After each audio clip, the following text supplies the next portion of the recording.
रामराम मंडळी, कशा आहेत सगळे? मस्त मजेत ना? तर आज मला बनवायचं आहे चिकन. तर आळणी चिकन बनवायचं आहे, म्हणजे मिठाच्या पाण्यात शिजवायचं आहे. तर त्याच्यासाठी मी काय काय घेतलं बघा. खोबरं, अद्रक, लसूण, कोथिंबीर. त्याचं मला उकळामध्ये चांगलं बारीक वाटण लावायचं आणि ते शिजत घालायचं हळद मीठ टाकून.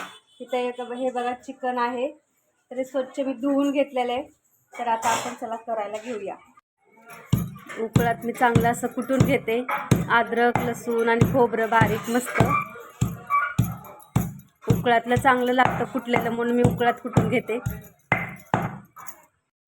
हे कांदा पण आपण चांगला भाजून घेऊया. हे मला दाखवायचं राहिलंच, कांदा पण टाकायचा याच्यामध्ये. कांदा आपला लाल झालाय. आता हे उकळात कुटलेलं वाटण आपण टाकूया आणि चांगलं हलवून.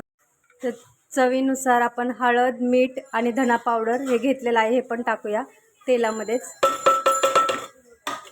ह्याला पण चांगलं फ्राय करूया.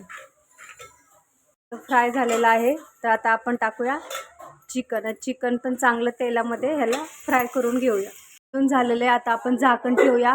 पाणी न घालता जे पाणी आहे त्याला सुटेल त्यातच शिजू द्यायचं मस्त. हे बघा आपलं आळणी पाणी मस्त असं शिजलेलं आहे.